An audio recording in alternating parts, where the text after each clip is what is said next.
maro sukar nebang eko heavy baluwo uri nuldugol mbudi yadu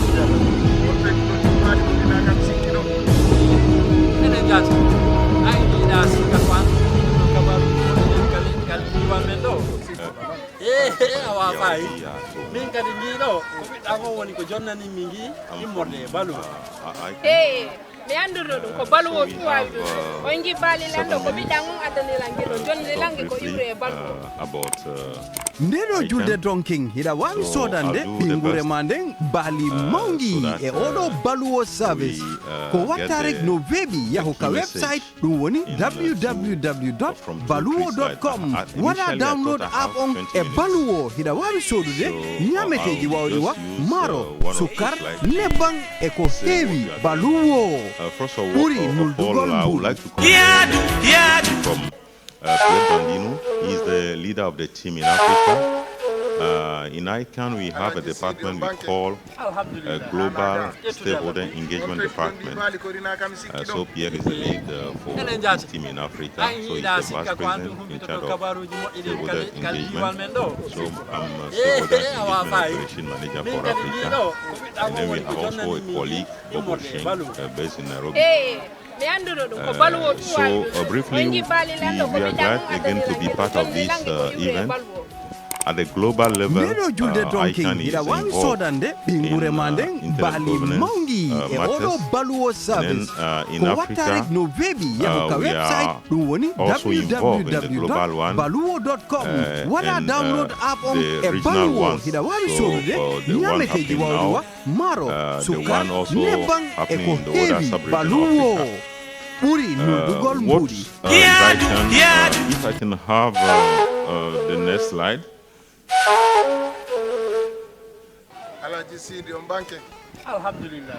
Yes. Okay.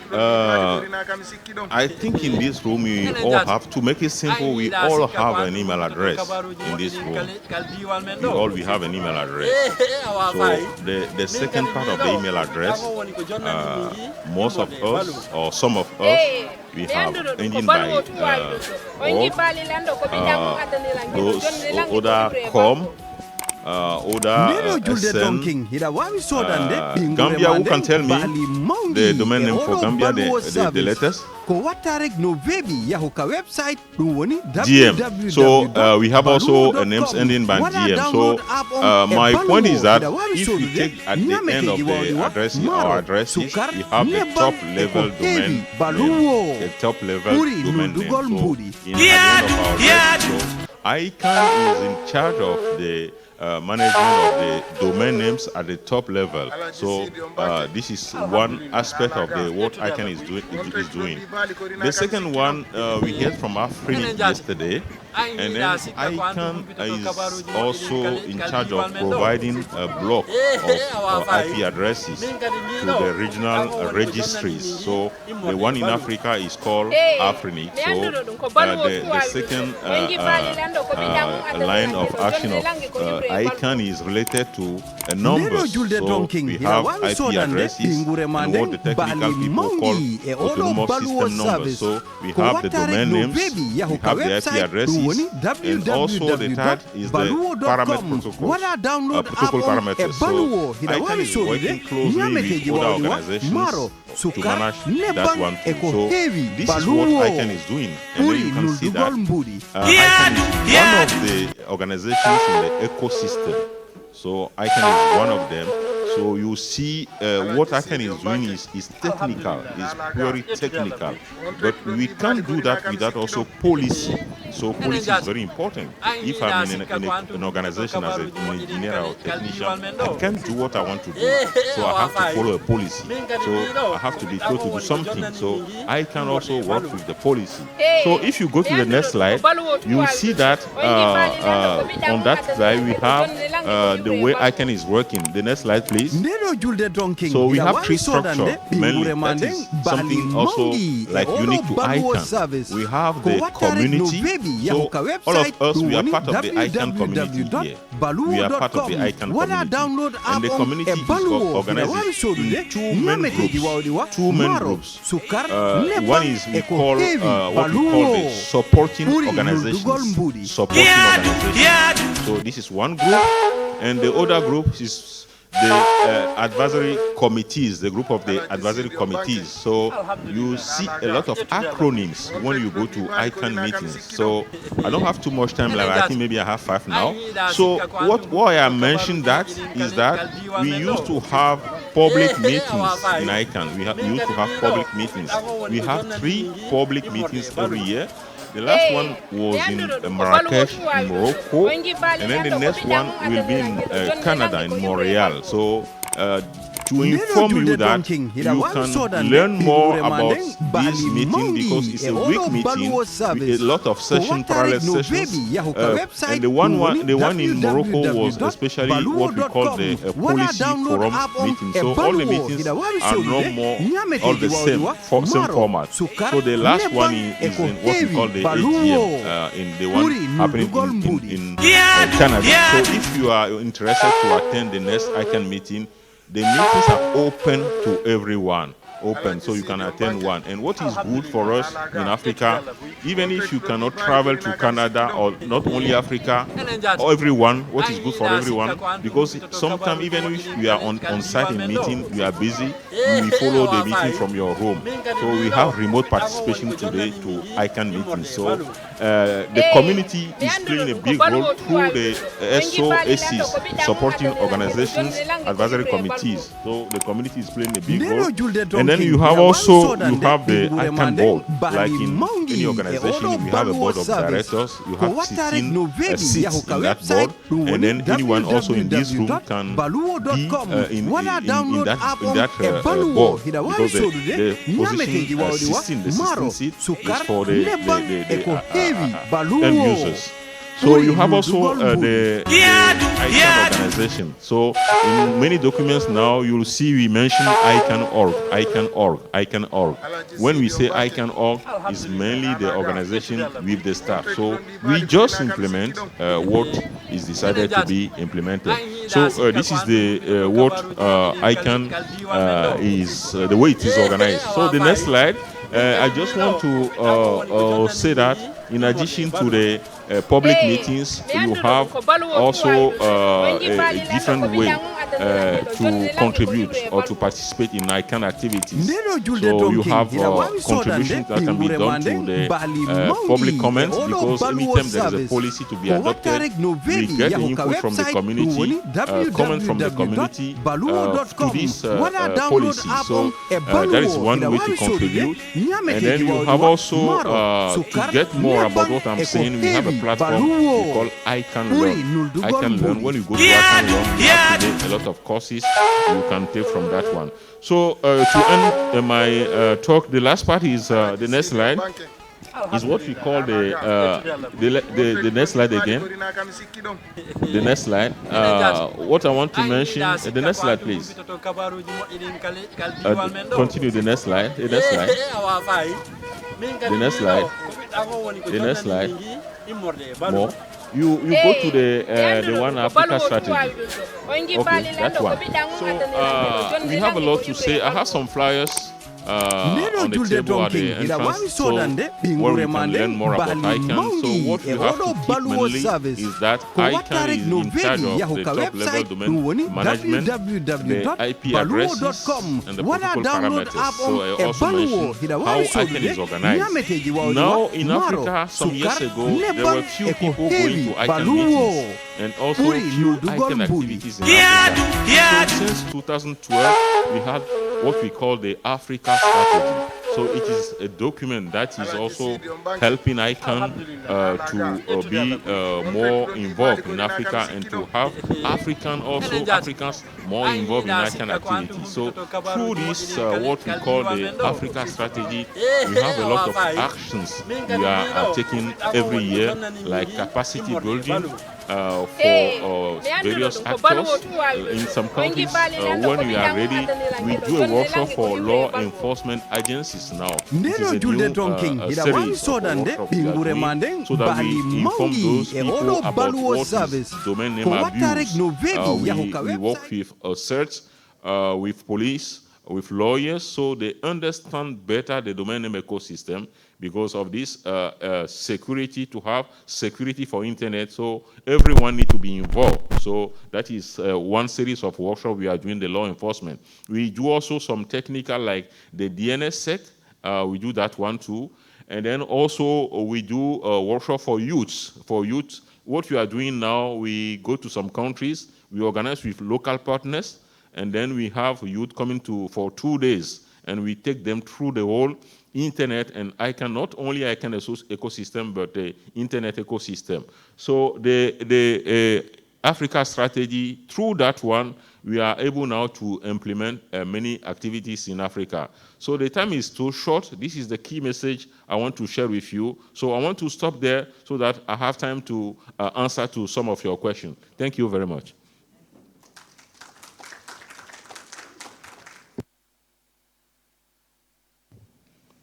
So you just raised yeah, we have 2 hands there. Do we have more questions in the room so that we know how to manage the Sorry, the time? Alvi, can I just suggest we take ISOC's presentation and then we'll do a Thank you so combined much. Q&A. So we'll do Thank that. you. Okay. Thank you.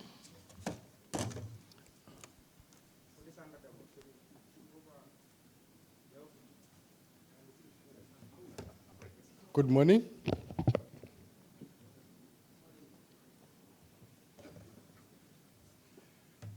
Great. So my name is Verengai Mabika. I'm from Internet Society. And I've been given this opportunity to quickly go through some of the work that we do at Internet Society, an organization that is also very supportive of the processes that we are having here, like the Internet Governance Forum. We believe, excuse me, we believe that the internet is for everyone. And if you also believe in the same value that the internet should be for everyone, please, Internet Society is a home for you. We invite you, if you are not a member yet, to also join the Internet Society.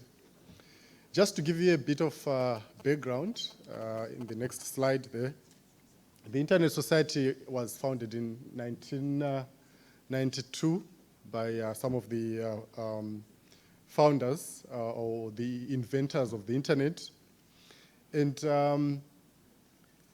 the work that we do evolves around 2 main things. If you move to the next slide, and the next slide again.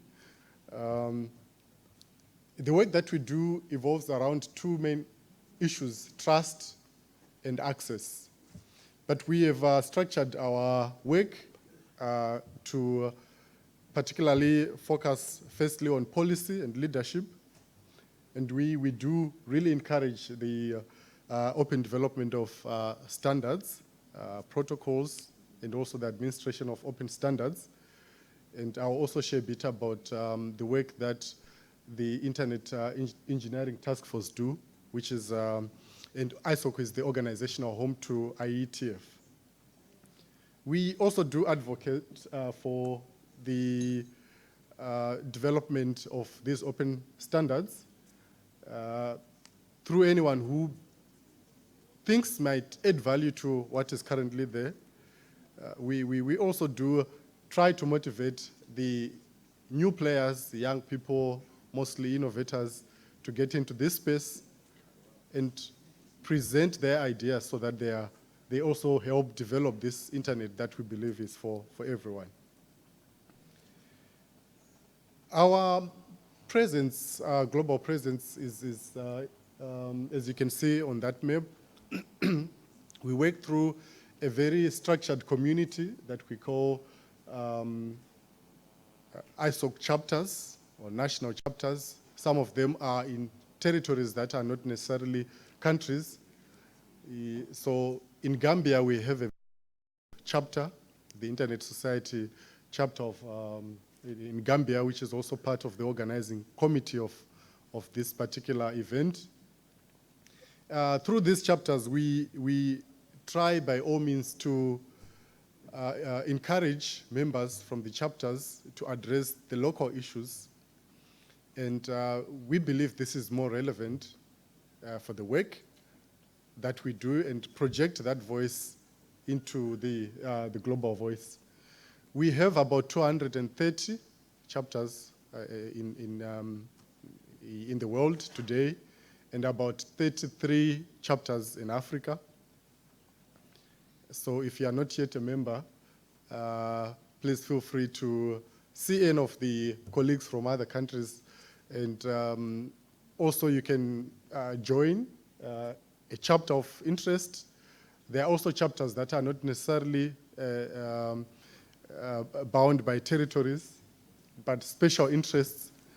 For example, if you have a particular interest in cybersecurity, in gender issues, in access issues, there are also special interest chapters that we do have. In the next slide there, I just wanted to share a bit about the Internet Engineering Task Force, which is the premier standards making organization.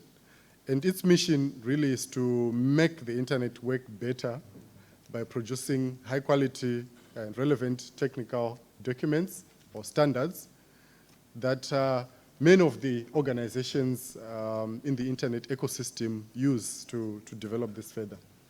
And Internet Society is the organizational home to the Internet Engineering Task Force.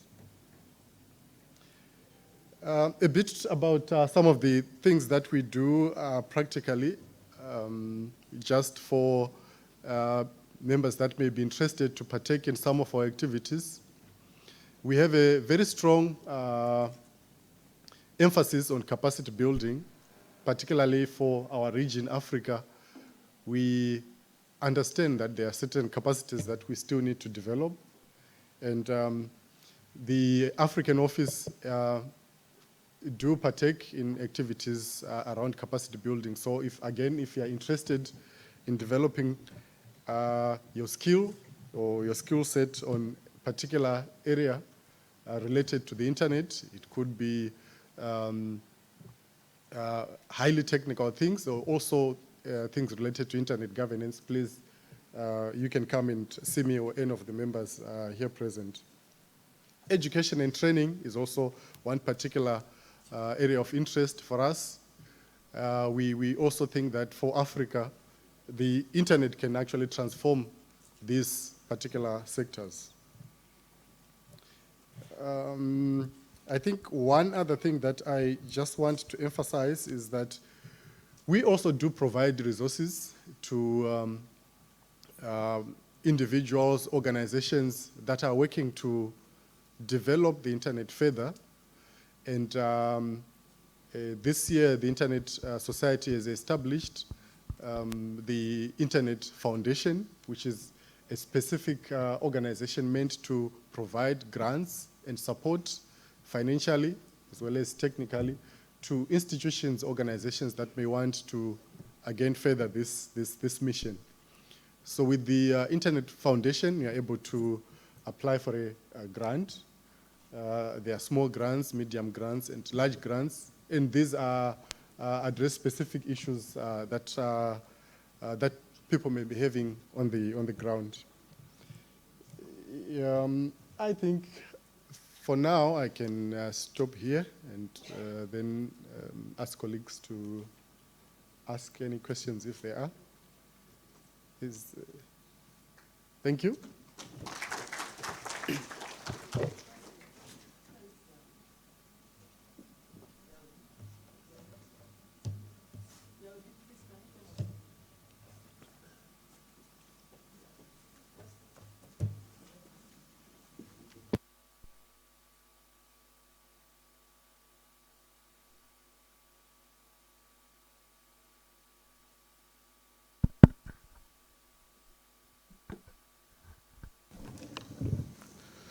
Hello, good morning. This is Mawaki Chango, Digilexis Consulting. Good morning, Yao. Thank you for your presentation. My question is short. You mentioned the fact that not all, now you have different types of ICANN meetings throughout the year. And you said the last one in Marrakesh was the policy forum? And the one upcoming in Montreal will be AGM, something like that. You didn't define AGM. And can you overall explain to us what are the different types of ICANN meeting now? The 3 meetings in the year, what are the different types? And if someone is interested in policy, they go to the policy one. If the other one are more technical, so we shall know. Thank you. Good morning, everyone. Thank you for the Amadou Nyang, Gambia. Thank you both for the brilliant presentation. My question goes to ICANN. I think the first comment you in your presentation was about our domain, which is .gm. I remember last year in Burkina Faso, I think I made the same comment. As a country, we've been having issues with our country code domain, the administration. It's administered by a non-Gambian and a non-resident. And we've been having serious issues because we feel it's not safe. We are only dealing with one entity. So we want advice, what process we really need to do. We have established a stakeholder committee to really engage this person so that we can get this redelegated. We've done consultancy about this and then engage our stakeholders. And then most of the concerns are, if you know the person, you can get a domain registered in a day or 2.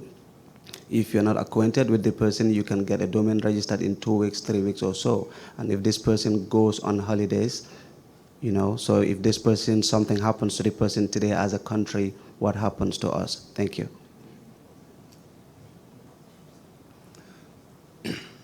Good morning. I am Mr. Sanaki Balne from the Gambia Police Force. My question goes to ICANN. Actually, I just want to know the requirements if an institute want to register with you, because you made mention of you render services with the police and other institutions. So what are the requirements for an institution or law enforcement officers to work with you, or in terms of training the police? What are the requirements? Thank you. Thank you. Can we have more? Okay, the lights are on now. But on the stage, please. Can we have the light on the stage? My name is Mary Uduma, and my question is to ISOC. The ISOC Foundation, is it a different entity from what you've been doing?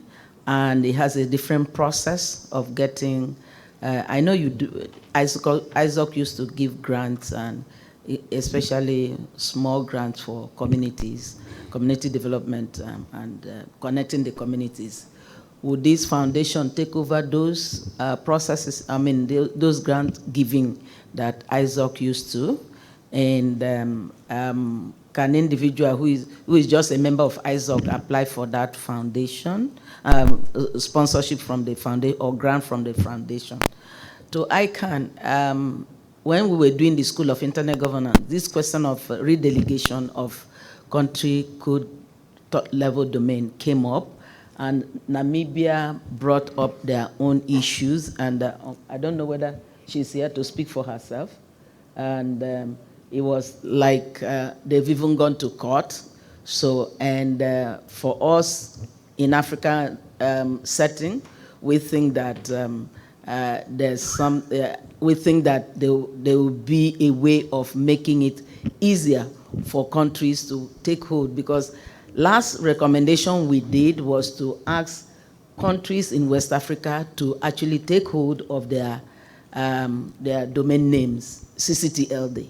So in our last communique. So if we come again and say the same thing in this communique, How can we move from, putting it in our communique to saying to the heads of state, it has happened? Thank you.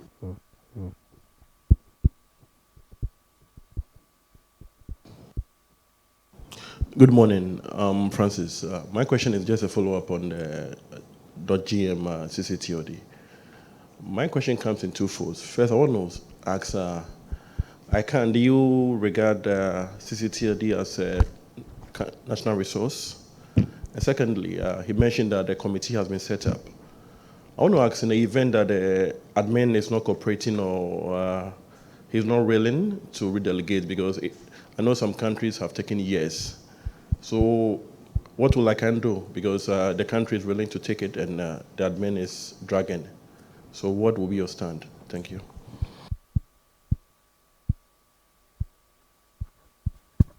Chair, may I respond now? Thank you so much. Thank you all for the questions. The first one is about the ICANN meetings. Initially, all the meetings were the same.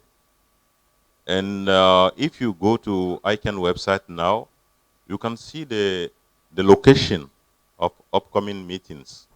2021, you can see the locations. And if I'm correct, you will see the region at least till 2022. You can see at least the regions, because we are having it in the region. And as I mentioned, the community is very important in ICANN because the community input make ICANN sometimes the whole org board and community to try to reorganize the meetings, because we have at least many days for the meeting, and if the meeting is happening in a very far country, for some countries, it's difficult to have a good participation, and also it is in a very expensive country. So we had there was a group, a working group to think about how to better organize ICANN meetings. So it was decided that to give the opportunity to some countries, developing countries, to host meetings, we can also consider requirements in this country. I can tell you at the beginning, you can have a need of 20 of this room for this ICANN meeting, 20 of this type of room. You need booth for interpretation, you need everything. So it is difficult in some countries to have this if we had to keep the same type of meeting. So this is why now it was decided. The last one only is the big one. The last one, the third one having in a year. We call it AGM because you can see in that meeting that you have some changes in some leadership positions. So it is during that meeting, the last one, that this thing happened. So it is the bigger one.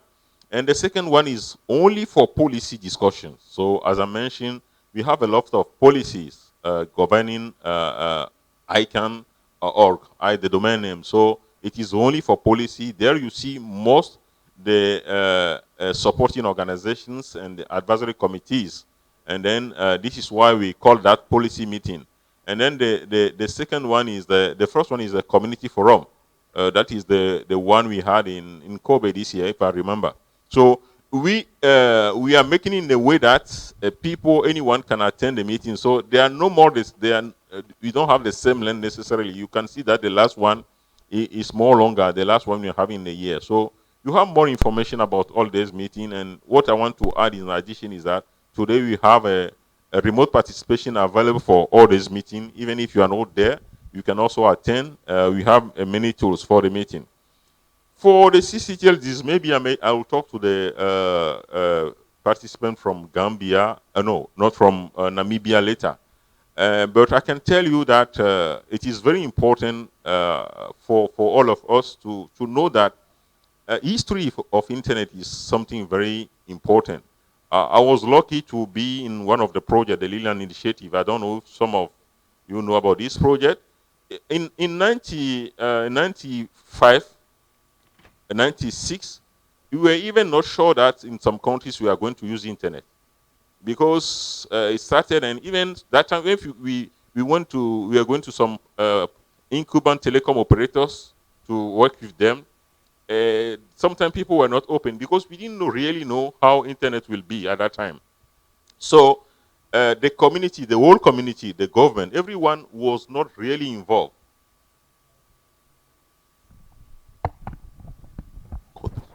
An announcement, please, before I continue. Sorry to break that session. Please, if you have car plates BGL6669Q, you are blocking the construction sites. BGL 6669Q, BGL 6669Q, you are blocking a construction site. The security just came to give us this. Thank you. Thank you very much. So coming back to domain name, country domain name. So at some period of time, there were volunteers. So so internet history, when you see internet history, we had a lot of volunteer people who started, and this idea is still in the community. In this room, you see many people again. They are not paid for what they are doing. They are all volunteer. They spend their time. Even for this IDF, I see many people again. They are volunteer. They are not paid. So that spirit at the beginning made it that for country code, ICANN is not defining the country code. ICANN is using the ISO code, the two code for country. So there were some volunteers. People volunteer to administer the domain name for countries at that time. So if you go to whois.iana.org, is a public website, whois.iana.org, you go there. If you go there, you type a country code, you'll see when this one was created. So you see many volunteers. These people were volunteer, and then they have received the delegation. This is the word we use, technical word, delegation to administer this domain. But the objective is to make it work, to make the domain name work. So that is the most important. So today we are in a situation where some people, they seem not to cooperate with the community at country level. So this is what I can say. People seem not to cooperate at the country level. So what we are trying to do as ICANN level is that we want two people talk. We help people to talk. And this is working. I can tell you some years ago, we have some countries where the situation is very, very difficult. But I can tell you, I'm not giving you the name. We have like 3 or 4 countries. They have been successful to do delegation, because they have been able to talk with people. And then when they talk, you see that in some countries, people saying, okay, we had contract, and people saying they had contract. And they are saying that the other parties in the country are not respecting the contract. This is why some people, they have a different position. But from experience, since 2 years, when you had the meeting with GAC, GAC is the Governmental Advisory Committee. We had a workshop for GAC people to explain what is the delegation process. Unfortunately, it's not just a question to send a letter to ICANN that we want the domain name. No, it's a process we call redelegation. So ICANN want to be sure that the organization or the institution who want to manage the domain name has the capability, because ICANN want the domain name to be working, to be still working. And then when we explain this to people, we have been in some countries in West Africa, for example, when people, they now understand the process and they are preparing themselves. In this country, I can tell you, they are preparing themselves technically. Not only technically, it's a question to have everyone in the country to understand. So when they are ready, they say that they will send. We are now pushing people, where are you? Because they understand the process, we are pushing them. So many times there is no formal request to ICANN. So it is also important. So in many countries, there is no formal request to ICANN. You meet people, they say that we want to get it. No, there is a need for a formal request.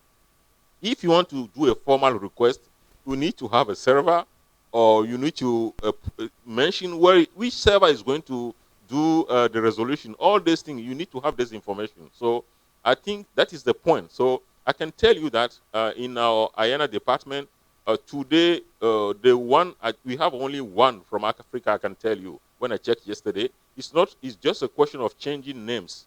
So it's a country where it's running well, they want to change names. So it is happening. So what I can say to that, where you have issues, just sit down and then talk, and then initiate the process. Once the process is not initiated, there's nothing ICANN can do, because ICANN won't force a country to do in this or that way. So the community has to decide, because And when a request comes to ICANN want to check with the global community if this person requesting is authorized to do that. So ICANN used to do this test. So this is what I can say about delegation. It's moving, but I can recognize that there are some countries where we have some 2 or 3 countries, you have a special situation, but the solution is, I think, the country needs to work internally first.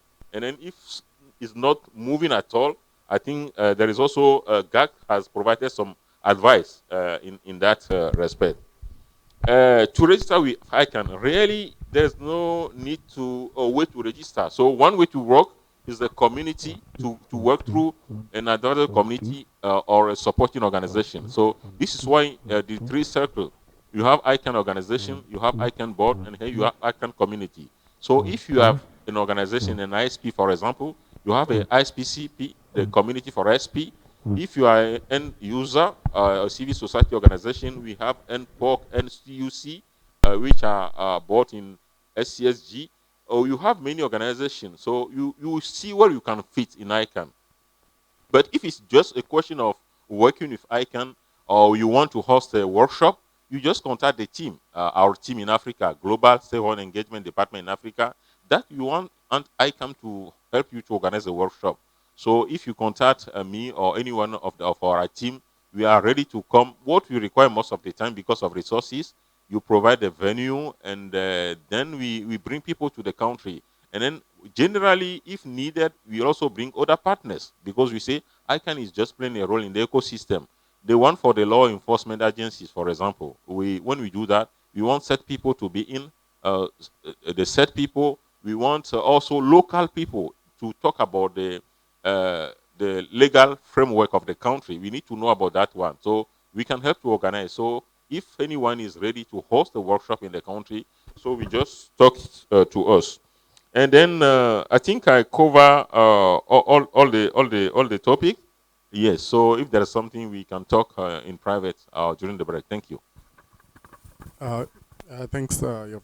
Quickly, I think my sister here asked about the Internet Society Foundation.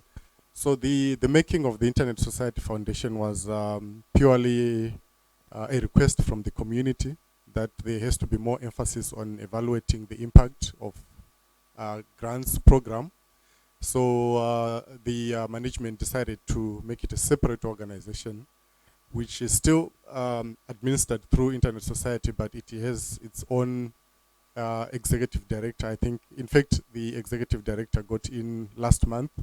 So the focus will still remain the support to chapters, but with a more emphasis now on measuring that impact and even providing more resources.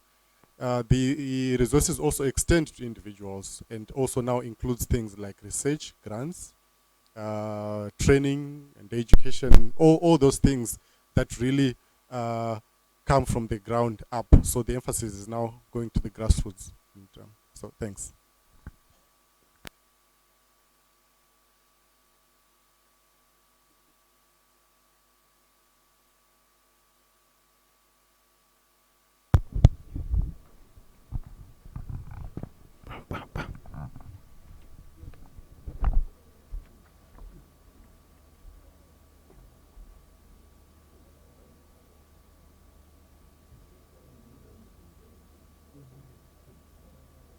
Thank you very much, Yalvi and Van Guy.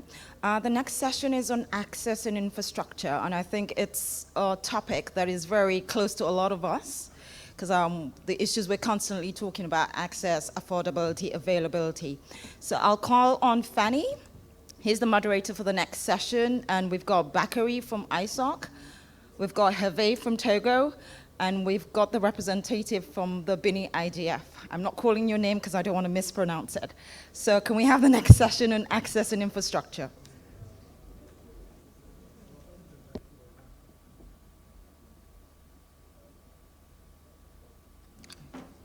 You've got 30 minutes, please. We really have to keep an eye on the time because today is Friday and I think quite a number of people want to go to the mosque.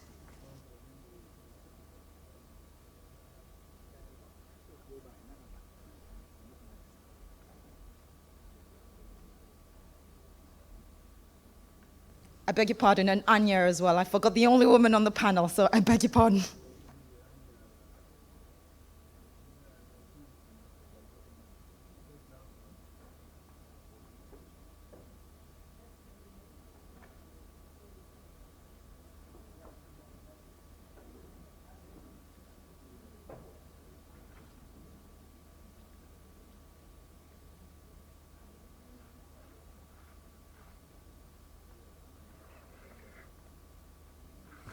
And Niger and Sierra Leone, please, you are the rapporteurs for this session.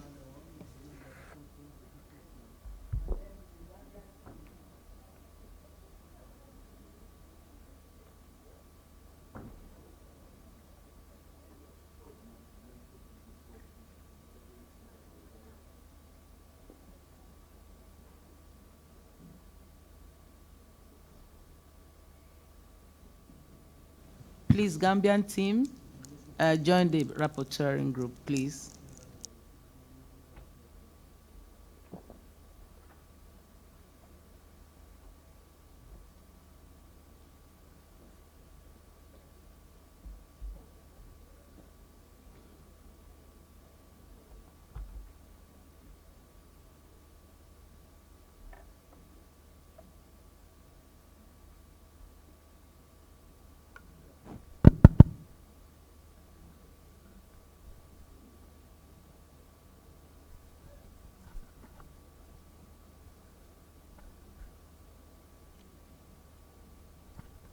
Mesdames et messieurs, bonjour. Je suis Fanny Saliou, responsable de déploiement d'infrastructures télécom et projet à Orange, qui est un opérateur télécom en Côte d'Ivoire. Je suis également le point focal du West African Internet Governance Forum, WIGF en Côte d'Ivoire. C'est avec un grand plaisir que je modère ce panel qui a pour thème accès et infrastructures au-delà de la connexion. En effet, nous sommes tous dans cette salle des acteurs clés de l'écosystème de la gouvernance de l'Internet. Et nous devons donner le meilleur de nous-mêmes. Nous savons tous que la planète accueille aujourd'hui plus de 7 milliards de personnes, dont une sur 4 est jeune. Ce qui représente de nouveaux défis, mais aussi de nouveaux espoirs. Partant de ce fait, le programme de développement durable à l'horizon 2030 s'est fixé comme objectif d'arriver à un développement qui ne laisse personne pour compte. Sachant que le rapport de développement humain de 2016 dressait déjà un panorama global des défis auxquels le monde se trouve confronté, tels que les privations, les inégalités et l'extrémisme violent. De ce fait, le sommet mondial sur la société de l'information, SMC en abrégé, souligne l'importance du numérique qui, en favorisant l'accès équitable et généralisé à l'information, l'existence d'un contenu adapté et facilement accessible peut aider les êtres humains à réaliser leur potentiel. Promouvoir un développement socio-économique durable, améliorer la qualité de la vie, lutter contre la pauvreté et faciliter la prise de décision collective. Mais il est extrêmement difficile de faire des prédictions sur l'avenir dans le domaine des TIC, même sur le futur proche, tellement que nous assistons à une accélération exponentielle. On pourrait citer par exemple la big data, les IoT, l'intelligence artificielle, blockchain et la data science. L'on pourrait en revanche aborder la question en nous demandant quels sont les besoins à satisfaire au niveau de la santé, de l'agriculture, de l'éducation, du commerce, des changements climatiques, de l'autonomisation des femmes, pour ne citer que cela, et orienter les innovations dans le sens de la satisfaction de ces besoins. C'est ce que j'appelle donner un visage humain au TIC. C'est pour cela que la question des infrastructures d'accès au numérique est à considérer, surtout en termes d'opportunités, pour tout, de bénéficier des avantages qu'offre le monde numérique. Le caractère transversal de l'économie numérique impacte tous les secteurs d'activité et est à l'origine d'innombrables solutions innovantes telles sorte qu'il est aujourd'hui difficile d'imaginer le monde sans les technologies de l'information et de la communication. C'est pour cela que nous devons tout mettre en œuvre pour atteindre cet objectif numéro 9 de l'objectif du millénaire du développement, en abrégé OMD, déterminé par les Nations Unies, qui parle d'infrastructures d'accès au numérique. D'où l'objectif de ce panel est de mettre en lumière les innovations tangibles qui permettront de valoriser les investissements faits en matière d'accès à infrastructures au-delà de la connectivité en Afrique, particulièrement en Afrique de l'Ouest. Permettez-moi donc de vous présenter le programme de ce panel. L'animation du sous-thème se déroulera sous forme de panel interactif. À chacun des panélistes, la séance des questions-réponses.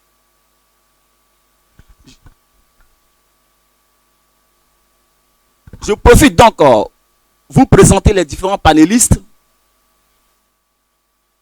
Je présente Madame Anya Genko, la seule dame parmi les panélistes, travaille au secrétariat général des Nations Unies, spécifiquement au secrétariat de l'IGF Monde, en qualité d'expert et point focal pour les initiatives nationales, régionales de la gouvernance de l'Internet. Elle est juriste spécialisée sur les politiques et droits des médias. Mon deuxième panéliste, M. Tipam Hervé, est ingénieur informaticien sur le projet Warsip Togo au ministère des Postes, de l'économie numérique et des innovations technologiques au Togo. Ensuite, le point focal YGF du Togo. Mon troisième panéliste est du nom de M. Vivien Assangbe Woto, qui est ingénieur réseau télécom, centre IP de Bénin Télécom, infrastructure. De plus, il est le président du FGI Bénin. Et mon quatrième panéliste se nomme M. Bakari Ndje, président Internet Society Gambie. Sans plus tarder, nous allons demander maintenant à Mme Anya de prendre la parole pour faire sa présentation.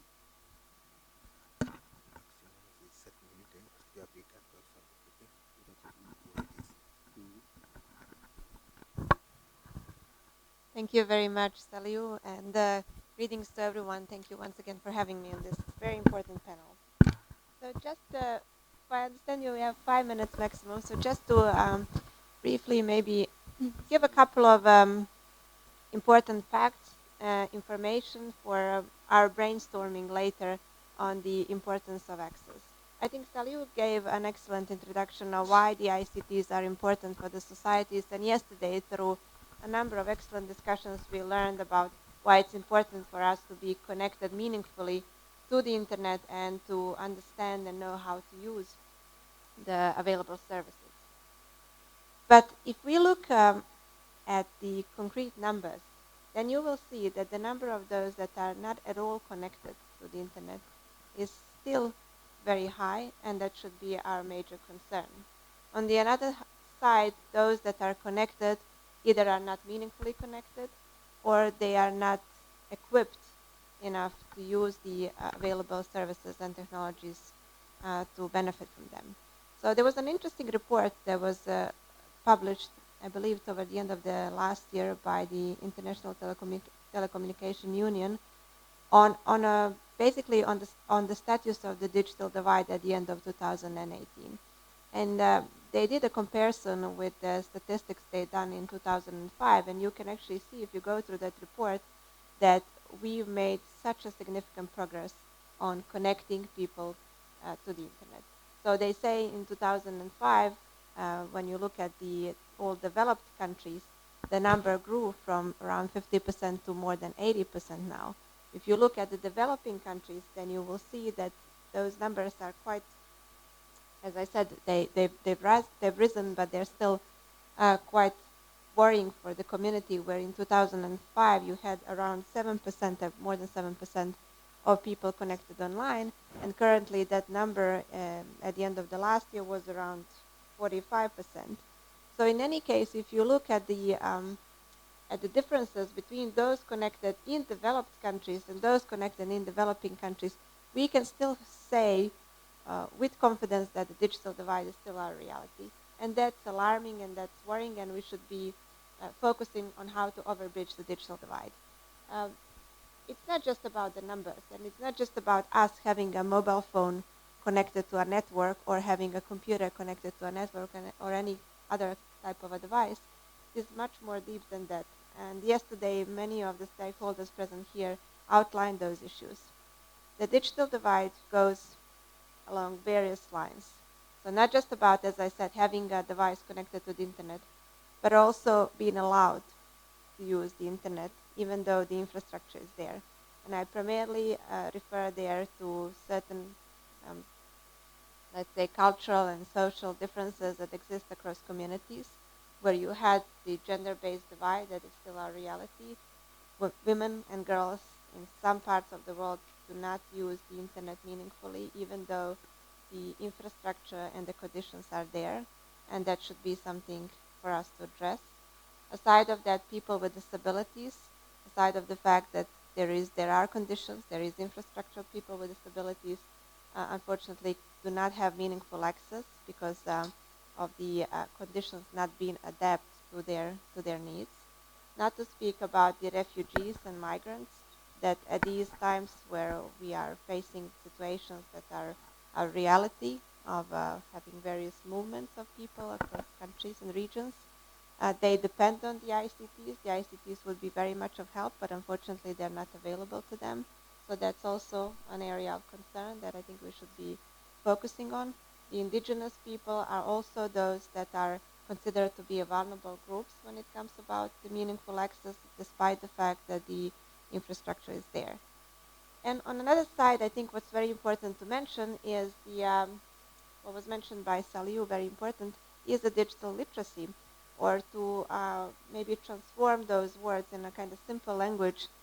Even though if we have the need and infrastructure, can we use it? Do we know how to use it? Do we have enough developed critical thinking to know which services and what type of a content we can trust and use? I think that's also an area of concern that in the IGF ecosystem was very much discussed, and many great ideas were actually recommended by various stakeholders on a global level on how to tackle these issues and hopefully resolve all these.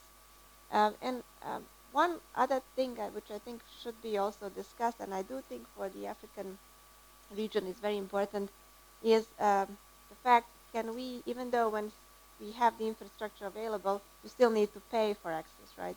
Can we pay for the access? Is the price meaningful? Does the price correspond to our economic standards? I think that's also an aspect that I would like us to maybe brainstorm a bit later. I actually did the research on especially on the costs of the bandwidth and of the internet, and certain numbers are quite, I think, alarming for all of us. I'm gonna let you, since you live here in these countries and in this region, to speak. You're gonna speak much better than me, but I'm gonna tell you that in some of the countries, the numbers go to that extent where you had, let's say, countries whose income is between monthly income is between $100 and $1,000, where they pay for a megabyte more than $30, while in other countries where you have the income between $3,000, $4,000, and $5,000, you pay just $1 for the same service. And I think that's also something that we should address. Obviously, it's a very deep topic, and there are various factors that contribute to that problem. But the problem is our reality; it exists, and I know for sure from personal experience that in many African countries, the costs of connecting to the internet are still very high, especially compared to the monthly average income of one household. And I hope to hear more about those stories. Saliu, there are a couple of aspects, I don't want to take a lot of your time, a couple of aspects that I would like also to address in regards to the access on the level of the IGF. What do we do, especially on the UN as well, kind of tackling on the most recent initiatives that came from the Secretary General's office. But maybe I can leave that for later and see how are we with the time, and then you can guide me. Thank you. Merci. Merci Ania pour ta brillante intervention. Nous allons passer au deuxième panel. Hervé Tipam. Hervé, je voulais savoir juste, après les remarques faites par Ania, étant ingénieur informaticien, comment les technologies de l'information et de la communication affectent-elles le développement de la société? Est-ce que tu pourrais mieux nous expliquer un peu pour qu'on puisse mieux comprendre?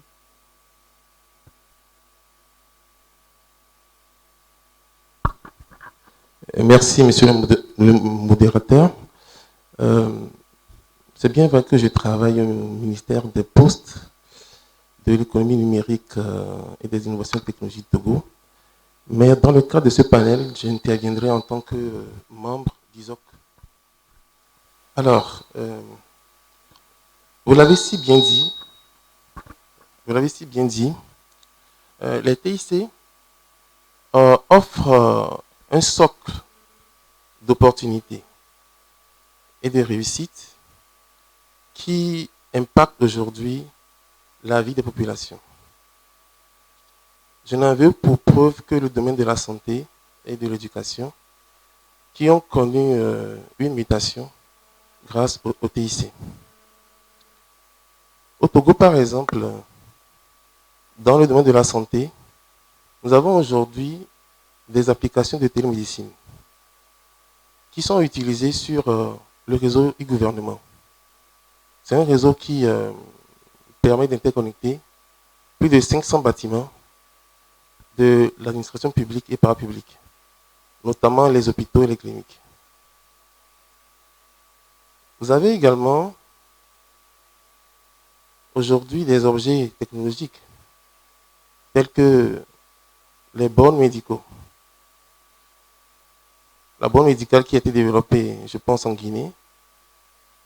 Vous avez les tablettes médicales qui permettent aux utilisateurs ou aux patients de se faire consulter ou de prendre des rendez-vous de consultation à distance. Il permet également de maintenir une base de données importante. Nous avons également, quand je prends l'exemple du Bénin, des applications telles que Keya Medical, Go Medical, qui ont été développées, qui permettent également aux clients ou aux patients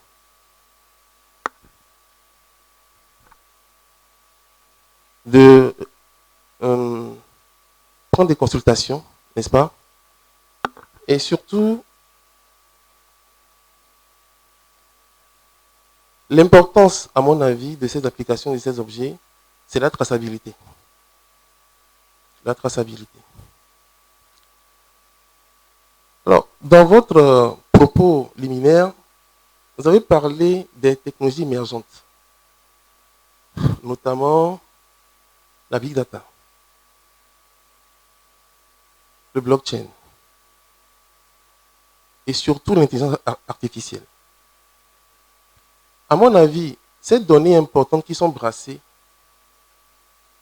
doivent être utilisées par la data science pour faire des prédictions de pathologies. Lorsque nous savons que dans nos pays, la plupart des populations sont confrontées aux mêmes maux.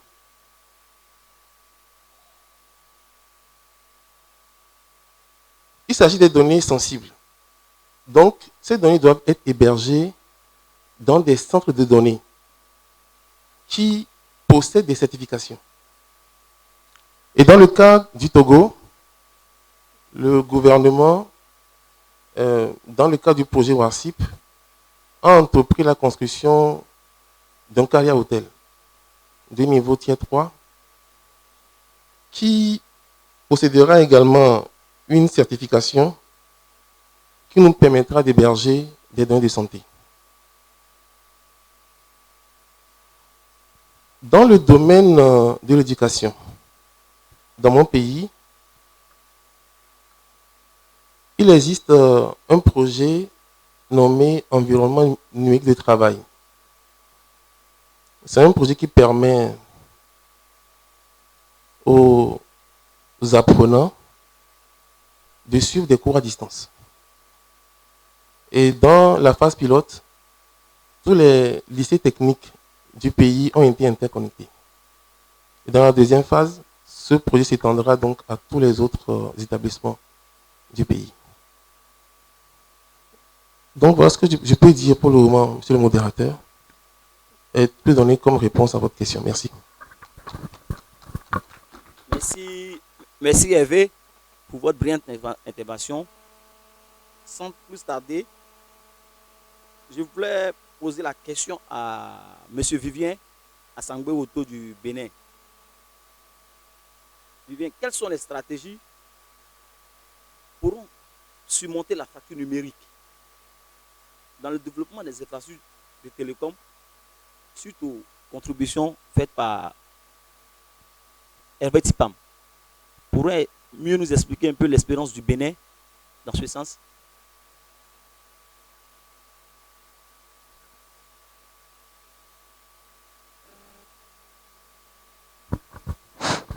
Okay. Merci, modérateur. Effectivement, comme vous l'aviez si bien dit, le numérique a un caractère transversal pour le développement économique des pays. Bon, comme stratégie, moi je pense quand même que il y a des initiatives que les gouvernements doivent prendre au sein des pays pour permettre le développement des infrastructures. Quand je prends le cas du Bénin aujourd'hui, le Bénin a un projet de développement des infrastructures de télécommunications où plus de 1400 km de fibres a été posé et des réseaux métro ont été mis en place pour permettre à ce que l'accès soit plus facile aux utilisateurs finaux. Donc, dans ce cas, il faudra promouvoir le service universel qui est un outil ou du moins un projet qui va permettre à ce que les gouvernements doivent doter des fonds pour permettre de rapprocher les utilisateurs finaux des infrastructures, ces infrastructures qui ont été développées afin de mettre à disposition d'autres services qui sont des services innovateurs pour le développement économique et numérique. Nous devons aussi promouvoir les points d'échange Internet qui sont des infrastructures qui permettent de garder en local les contenus et de ce fait établir des interconnexions régionales qui doivent permettre la distribution facile ou le partage facile et l'accès au contenu entre les pays de l'Afrique de l'Ouest. Les États aussi doivent mettre en place des data centers. Et pour le Bénin aujourd'hui, il y a un data center qui est en train d'être mis en place. Et je crois que d'ici la fin de l'année, ce data center sera opérationnel pour héberger tout ce qui est information ou données du gouvernement. Et il y aura la colocalisation facile des opérateurs privés au niveau de ces data centers. Il faudra aussi encourager le développement ou les initiatives des startups qui doivent créer des nouveaux services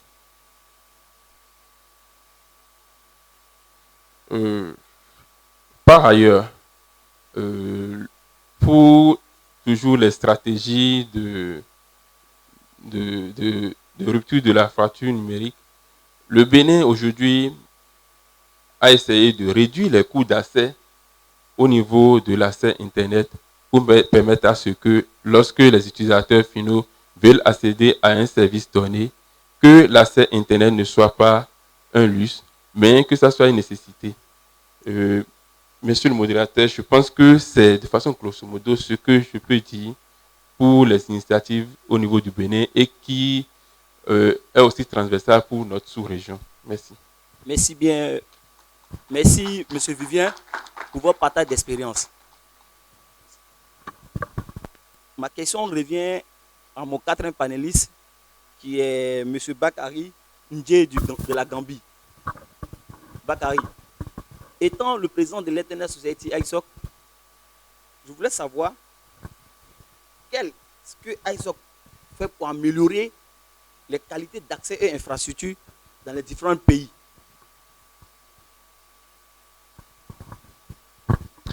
Thank you very much, Mr. Moderator.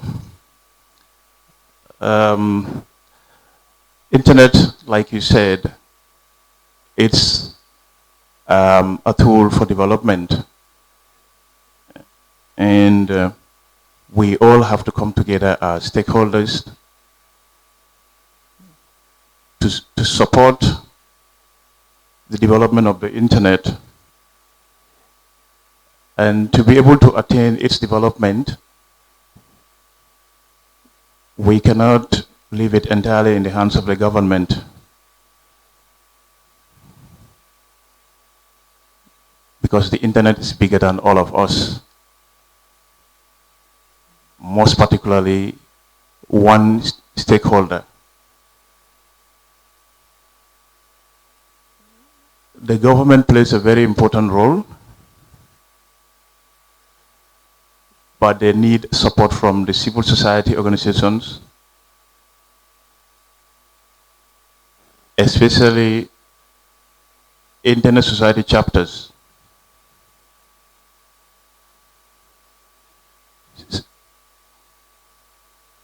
So what we have realized from the Gambian perspective is that our government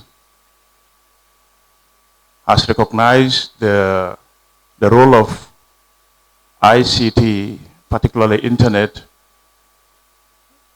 in the transformation and attainment of digital economy. That is why it is enshrined in our National Development Plan, digital economic as the ultimate goal to advance in terms of a country. So at our end as a chapter, we have been actively engaging the Internet community, including the government, on the issues that has to do with infrastructure, access, inclusion, and affordability. And we realize so many challenges and that the government need to intervene in the area of improving on the infrastructure, even though a lot of work is being done to roll out the fiber connectivity throughout the country. And we need the fiber to home connectivity to be realized.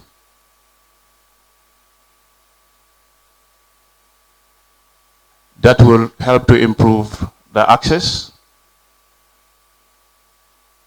and also affordability to every Gambian. Internet Society as a chapter has been doing a lot of initiatives. one of the laudable initiatives is the establishment of Serkunda Internet Exchange Point. Having realized that local content and traffic helps to improve internet access and affordability, Internet Society supports the establishment of Serkunda Internet Exchange Point in the Gambia. As we are now, the Internet Exchange Point of the Gambia has gone extra mile to create local cars with Facebook, Google, etc., that has tremendously improved on the access in the Gambia here when it comes to content. However, despite the reduction in terms of internet cost, we as a country still have or perceive the cost of the internet as very high.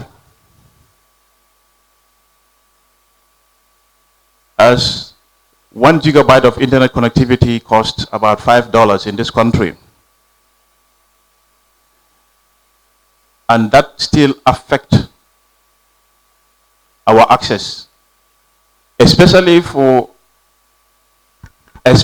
young people who are struggling to make ends meet. So the exchange point have their own challenges as well. One of the challenges is how to maximize the local traffic. And that to be able to improve on local traffic, they are urging both public and private bodies to put their services online. Notably government services to go online. The more traffic we have at the local level, the more it will improve on the affordability of internet in the Gambia.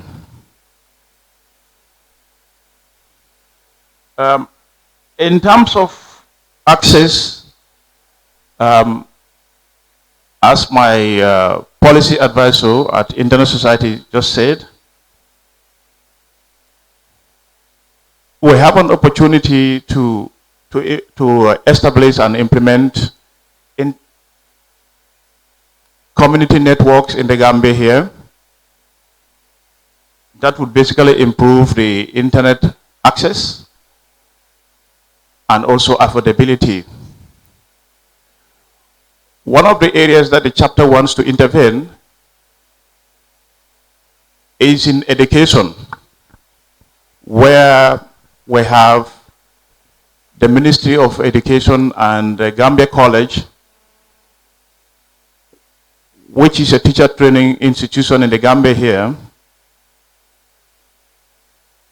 are collaborating with Commonwealth of Learning to provide community networks for 20 schools.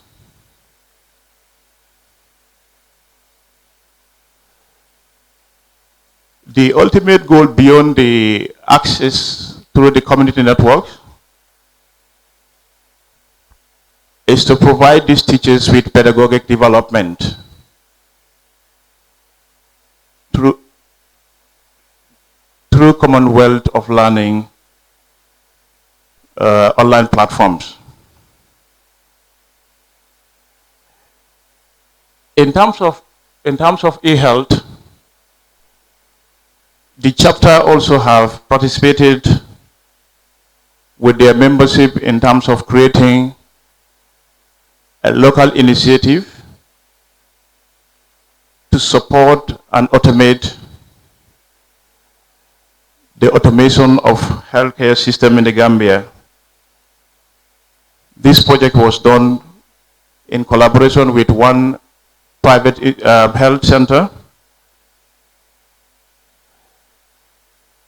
And plans are at high gear to get the government involved so that we can roll out this to the public hospitals.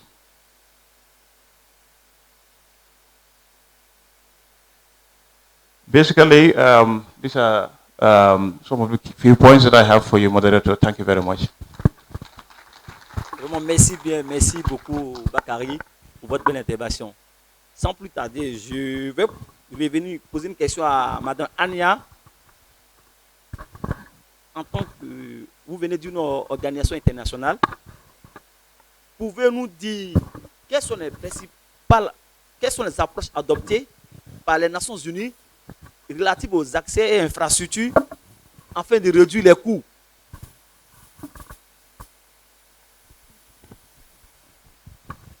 Thank you very much, Salio. I think the UN is very much devoted to making the ICTs being integrated into people's lives because it recognized the important role of the ICTs for accelerating and achieving the sustainable development goals that were mentioned several times by my colleagues here on the panel. And to be maybe more concrete, when the currently serving Secretary General of the United Nations took the office, one of his first actions taken was the introduction of the new internal strategy on new technologies. So technically, that's when the UN was kind of formally oriented to see how the newly emerging technologies, mainly the artificial intelligence, the robotics, the blockchain, biotechnology, can help people to improve basically our lives and in that sense to achieve the 17 Sustainable Development Goals. To be kind of more concrete, the UN as such is a very complex, obviously, system, but one of the concrete initiatives where the IGF was also involved in a collaborative manner was the launch of the so-called high-level panel on digital cooperation that was launched by Secretary General and that was convened of several highly prominent figures from the multi-stakeholder global community. And they were tasked to actually tell us what is the digital cooperation, what's the current status, and to provide us a few recommendations on how can we collaborate better on digital matters. That report was very recently announced, and the West African IGF community, at least the organizing committee, was very much involved in the consultations that were running throughout the year on that report, and also we were discussing the final output very informally to see whether this can be of use to various countries and regions. But that report is critically important, I believe, for all of us that are focusing from an expertise point of view on the ICTs and on their integration and application to our communities, because what Salio asked me, because it critically says that the access is a basic condition for obviously having the access to the ICTs. It also tells us how to overbridge the digital divide, what should we focus on. And what's very interesting to us, and I believe to this meeting, is the fact that the report outlines a couple of very useful examples of the local community-led projects. That means not just by member states, not just by governments, but by private sector, by the emerging startup community, by the SMEs and so on, where the local communities, which means basically a group of people that have certain expertise and enthusiasm and will to change certain things, are taking action and are changing things. One of those examples, let's say, was, I believe, the example related to the African continent, where they said how, for instance, one private company is bringing access to some remote, very rural areas in the region by the so-called internet-enabled balloons. You can't have better example than just what my colleague said on the panel of having a group of probably very small networks of people, experts, that are creating applications to advance the health and introduce the e-health system, and with that reduce the queues when you need to make an appointment with your doctor and so on. In the agriculture, it's the same. In the banking industry, it's the same. So everything starts from a local community. And I think that report was actually a recognition of the UN toward those, actions that I've just mentioned. But aside of that, if you look at the UN and do a bit of a research, you can see that many of its officers, of its departments, but also, let's say, the Human Rights Council are coming with very important documents and very important actions. I think some of the national IGS collaborated here with the UNDP officers, and I would kindly ask maybe colleagues to tell more concretely about the forms of that cooperation. But the fact is, the communication is happening, the collaboration is happening, and that means that that's also a concrete response from the UN as a global system. And in addition, what I wanted to mention, what I mentioned in at the beginning, the Human Rights Council and a very important resolution from 2016 that recognized the access as something that's critical for the development of societies, but also to access to information and related to the human rights, and encouraged the member states that to respect the rights online as they're respecting the rights offline, in line with the adopted legal documents and mechanisms and procedures. Merci beaucoup, Ania. Compte tenu du temps disponible, j'aimerais que vous acclamez mes panélistes pour leur brillante intervention. Sans plus tarder, nous allons passer des questions-réponses. Toute personne voulant poser des questions, qui passe au pupitre pour poser les différentes questions. Okay, thank you, Mike. Merci de bien vouloir vous présenter en présentant vos noms, votre fonction. Okay. My name is Francis. I'm from Ghana. My question goes to Mr. Njai, and if someone can help. He mentioned the cost of internet is very high, and we're now preaching about accessibility. Internet Society is trying to, this year Chapterton is themed connecting the unconnected. But I believe if it's still expensive, you can't achieve that. So what are we doing as Africans? Because it's not the first time I'm hearing it. I've heard it in several meetings about cost of internet very expensive. I just sent an SMS to Ghana and I'm charged $50, which is too expensive. So what are we, because if we want the rest of the unconnected people to get connected and it's too expensive, how do we encourage them to come on board? So what are we doing to get it done? Because if you come and talk and go back and sleep, nothing is done. So what are we doing after all is said and done? Thank you. Bonjour. Bonjour à tous. Je m'appelle Rokhaya Diatta, je viens du Sénégal. J'ai une question pour Vivien. Tout à l'heure, vous avez parlé de la mise en place d'un data center au niveau par le gouvernement. Je voulais savoir, est-ce que ce data center sera ouvert au public? Et est-ce que vous avez pensé au coût? Comme ça, les utilisateurs pourront héberger leurs données en local au lieu de les héberger dans des serveurs étrangers. Merci. Good morning. My name is Mohamed El Sane from Gambia College. My question goes to Mr. Njai. The question reads, what are some of the strategies or plans laid down by ISOC for easy access and quality delivery of ITC in the Gambia? My second question is, some schools have this IT institution in their schools, but the access to internet is difficult for the students. So what are some of the things put in place to remedy these situations in the school system? Thank you.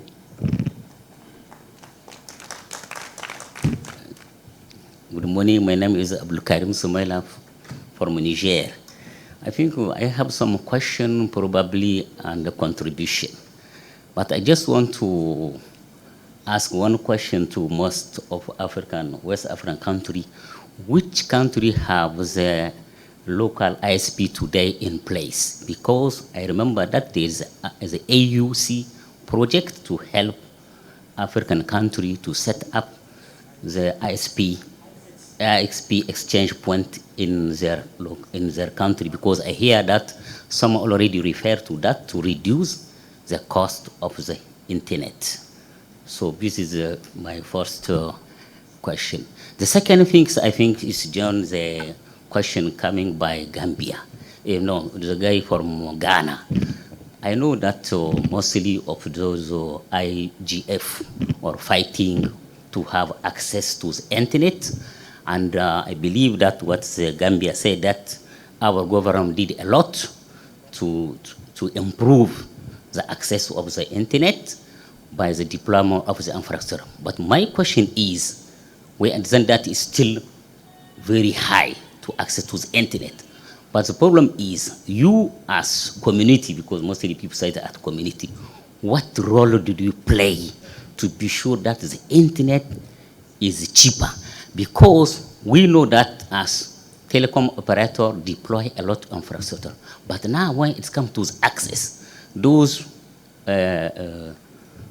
partners that you know them, they play a very role important, like Google, like Facebook, to help to access to the internet. The only problem is the cost of the infrastructure is only supported by the telecom operator, by our government.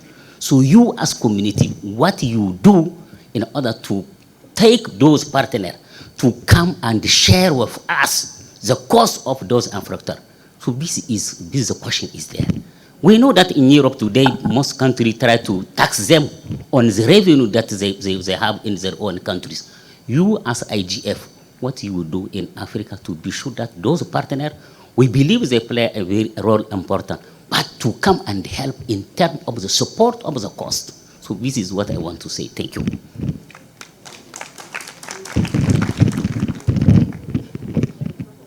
Good morning. My name is Abdullah Njai from the Ministry of Basic and Secondary Education. My question and contribution is more or less the same. The cost always a problem. With regard to the Internet Society and the IGF, are there any policy that governs or that the IGF is doing with regards to the cost, especially in the sub-region? Like, are there any rules that govern this? That do we do any comparison that these countries in the sub-region have the same cost, or are there any difference as long as the IGF is concerned? I think there should be, or if there is, we should compare and see whether what Gambia is suffering from is other regions are suffering from the same. Are there any different? As long as I guess we're all benefiting from the fiber optic as it is. So with that, why do we have difference in sub-countries and we want everything to be united, like we said, Internet Society? Why do we have difference and Gambia is suffering more? That's my question. Thank you. Yes, good morning. My name is Wisdom Donko from Ghana. My question is on infrastructure sharing. And I'm going to use Ghana as a case. Ghana has that intensive fiber network, and then we've been able to lay fiber way from the eastern corridor up to the border of Burkina Faso. So there's a pipe there. And then I know to the border of Burkina Faso as well, we have a presence there. And I think to other areas within our jurisdiction. So I want to know what ECOWAS is doing to promote a kind of infrastructure sharing. I realize that for us to be able to solve these infrastructure issues, we need to share some of the infrastructure that we have, so that will reduce a bit of the cost. And then the other one is maybe to Anja. We are talking about connecting and enabling the next billion. So I want to know what IGF is. I know last year IGF, we discussed about this intensively. So I want to know what the outcomes, especially looking at the developing country, and then how to include the disabled and everyone. Good morning. My name is Nenna. I come from the internet. I have an information and a question. The information is about affordability because we go around it. Everywhere I go in Africa, people say internet is expensive in my country. But the Alliance for Affordable Internet has a standard policy guide on what is affordable internet. And it is very simple. It's 1 for 2.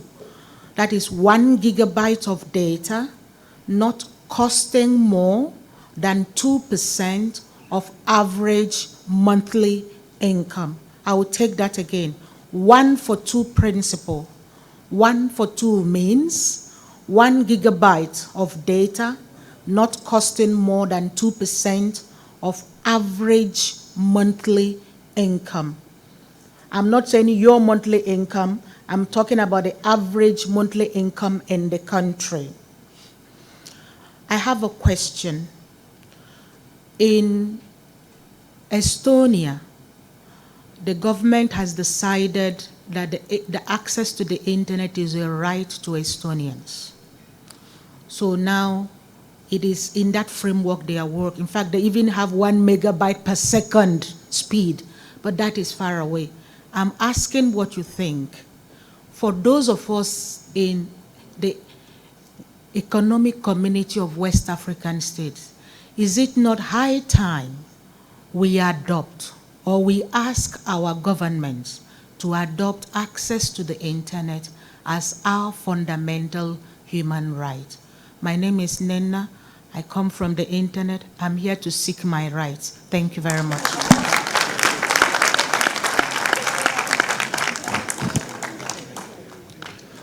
Bonjour, mon nom c'est Herman Ouedraogo et je viens d'un pays enclavé, c'est-à-dire pas accès à la mer, c'est le Burkina Faso. Alors, je venais justement pour partager un peu avec vous l'expérience burkinabé sur l'infrastructure, qu'un de mes prédécesseurs en a parlé. Aussi, j'avais une question. Juste pour dire qu'en matière d'infrastructure, le Burkina Faso a eu à mettre en place une connexion, interconnexion fibre justement vers le Ghana, un pays voisin dont parlait mon prédécesseur, et aussi vers le Togo. Voilà, ce qui permet justement d'upgrader un peu le niveau au niveau national. Au Burkina aussi, nous avons eu à mettre en place un point d'atterrissage virtuel, ce qui permet aux différents opérateurs et FAI de pouvoir proposer un service à un coût assez raisonnable. Il y a aussi un point d'échange Internet aussi qui est sur place, qui permet aussi d'améliorer la qualité de la connexion. Ma question, c'est qu'on parle, beaucoup de pays africains ont développé des projets justement d'infrastructures télécom, mais au-delà de ça, nous savons qu'une fois que ces infrastructures sont sur place, nous avons aussi besoin de développer des services pour pouvoir voilà, utiliser. Et nous parlons justement de centre de traitement de données, data center dont vous parlez. Alors, quel est justement le niveau d'expertise et de mise en place de ces data centers-là pour ne plus toujours faire traiter nos données à l'extérieur de nos pays? Et en plus de ça, nous connaissons presque les mêmes réalités côté énergétique. Alors, est-ce que ces infrastructures-là aussi sont pensées dans la mise en place de ces infrastructures télécom? Merci.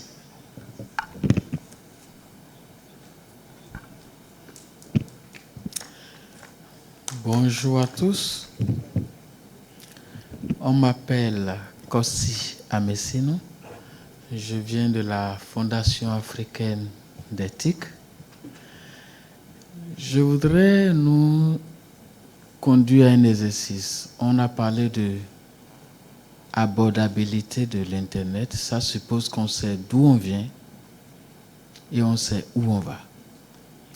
Est-ce qu'il y a des pays où le régulateur ou les acteurs ensemble où le gouvernement a pris le temps d'évaluer l'existant et qu'après la mise en œuvre des différentes infrastructures, ils ont évalué le présent pour s'assurer qu'il y a eu un changement. Nous, au niveau de la Fondation, nous proposons aux différents acteurs un mécanisme. Le mécanisme est le suivant. Dans un premier temps, tout ce qui est processus de mise en place d'infrastructures doit obéir à la dynamique de la mutualisation des ressources. S'il y a besoin de mettre en place un projet de route, d'électricité, d'eau, on ne peut pas le faire en ignorant un autre élément clé de maillage global du territoire qui est l'infrastructure technologique. Donc, quand il y a un projet d'eau quelque part, quand il y a un projet de route quelque part ou de chemin de fer ou d'énergie, il faut que les différents acteurs s'asseyent et disent mais comment est-ce qu'on fait pour que l'Internet, donc la fibre optique ou d'autres technologies d'accès à Internet puissent être prises en compte dans ce projet-là. L'avantage, on réduit les coûts de génie civil de façon systématique. Quand on met en place ce mécanisme, on a l'avantage de réduire des coûts.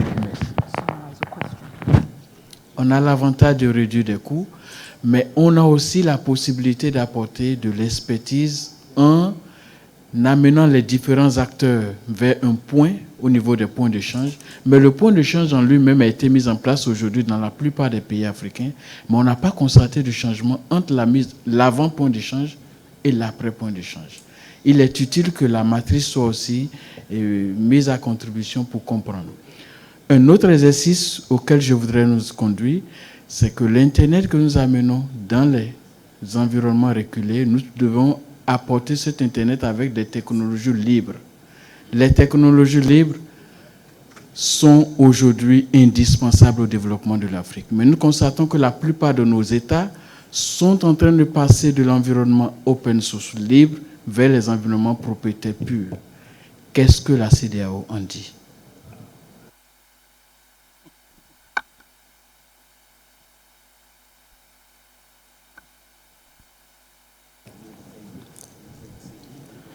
My name is Aliuba, a cybersecurity student.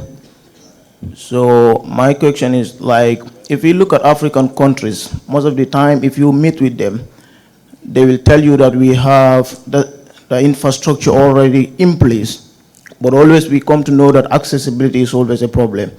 And I believe that when infrastructure is in place, and still now we cannot have access to it, it's just like having a car and taking the keys of your car, throwing it in a river. It is not like most important. So the other thing is that like, if you look at the problem most of the time that we have in terms of accessibility is that things are not decentralized.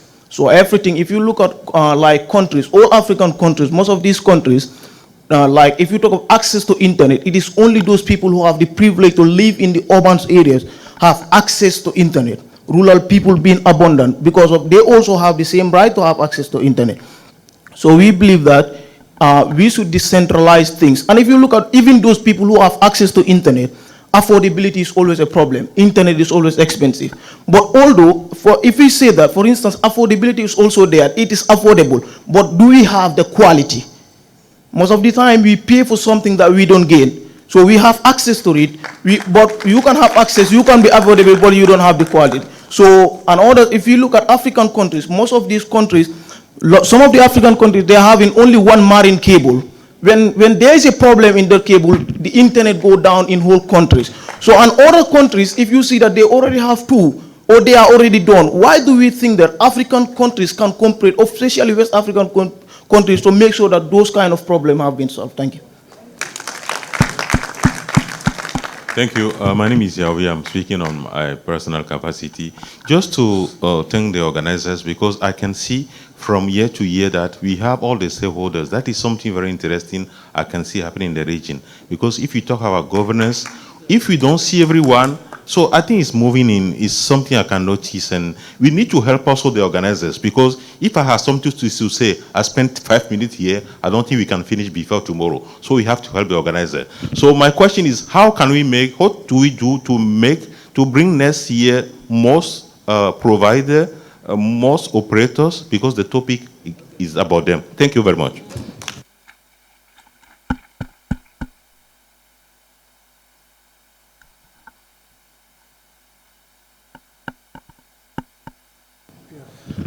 Yeah, good morning to you all. My name is Cherno Jala. Well, here I cannot call it a question, but I think I will name it as a doubt. What I'm here to say is like, we are talking about, since yesterday we are talking about IGF. So my question, my doubt is, what are we doing in terms of internet? Like, for example, we are here since yesterday, we could not even have an internet connection, and we are here talking about things relating to internet.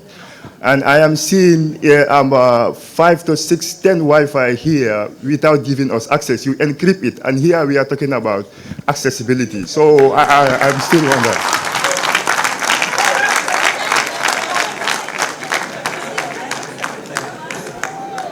Yeah. Good morning. My question is going to ISOC, the Internet Society in the Gambia. My question is, I understand ISOC is ready to expand internet connectivity to remote areas within the country, right? The community base. So what are some of the criteria that can be able to qualify a particular community to be able to get access to what you people are trying to initiate? Connect on connect. Thank you. Merci beaucoup. Je donne la parole au panéliste. Bakary, vous avez la parole. Excusez le contenu du Bakary.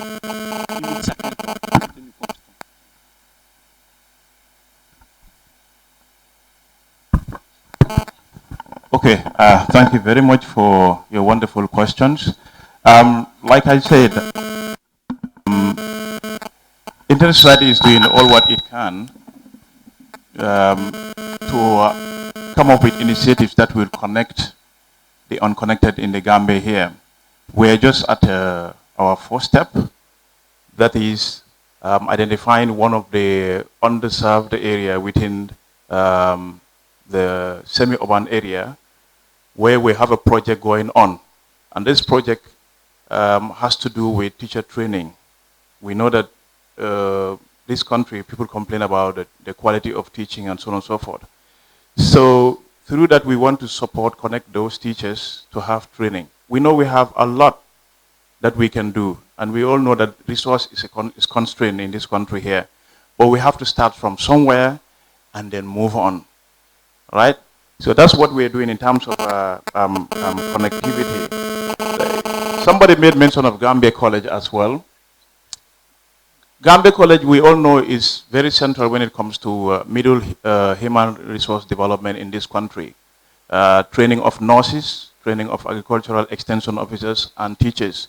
So supporting Gambia College to have a robust internet connection is in line.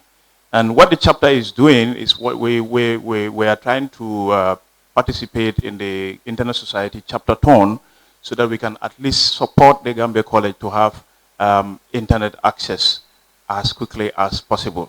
That's another initiative that we are into. We also want to call on the government of the Gambia also to try to get access to this universal access fund. And I think that should really help to a greater extent. So basically, those are some of the things that I want to share with you. Thank you.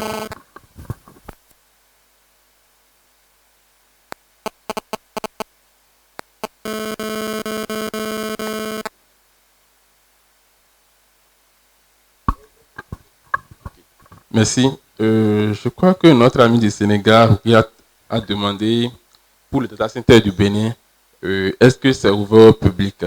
Ce sera ouvert au public, bien sûr. Ce sera ouvert au public. Les gens ont la possibilité de co-localiser. Et dans le même temps, il y a le gouvernement qui a son entité qui est là avec toutes les informations du gouvernement. Donc, il y aura de co-localisation pour le public. Et par contre, pour le coût, pour l'instant, rien n'a été défini. Et pour la personne qui a posé la question, de savoir si dans les pays, il y a les points d'échange qui sont installés. Je crois que dans la sous-région, tous les pays ont déjà un point d'échange installé, même si c'est en état pilote.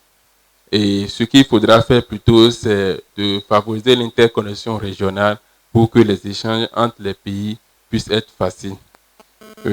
Pour ce qui est de l'unicité de la station de cap d'atterrissage sous-marin, je crois qu'il y a des pays dans la sous-région qui ont au moins 2, 3 stations de cap sous-marin.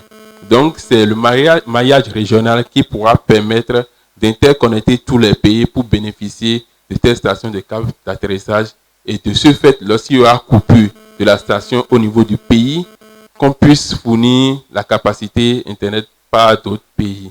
Moi, je pense que le Bénin, par exemple, a la possibilité de fournir la capacité au Nigeria, au Niger, au Togo, même au Burkina, vu sa position géographique. Merci.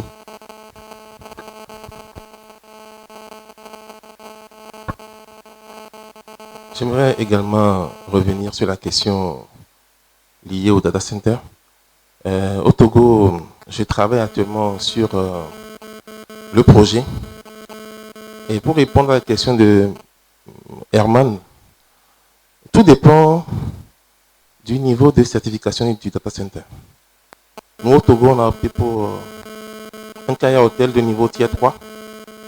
Ça veut dire qu'on a une disponibilité de 99,99%. Et on ne peut pas avoir de rupture de service. Voilà. La deuxième chose, évidemment, nous en avons parlé, c'est qu'aujourd'hui, au niveau de nos pays, nous constatons que le point d'échange se limite à quoi? À l'interco des opérateurs et au partage du cash.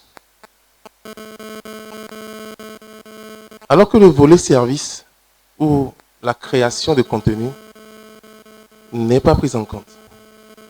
Et au niveau de notre pays, nous, actuellement, on est en train de travailler donc, sur la question. Et on est en train de développer des services innovants sur notre point d'échange. Pour terminer, j'aimerais revenir sur un aspect que nous avons élucidé. La question du spectre de fréquence radioélectrique. Je salue la présence dans la salle de mon grand frère de l'Artao. Pour dire ceci, il faut que la CEDEAO réfléchisse à harmoniser le cadre réglementaire de nos pays. Et à mon avis, l'harmonisation permettra de réduire le coût du spectre de fréquence. C'est un principe fondamental pour assurer l'accès au TIC de nos populations. Merci.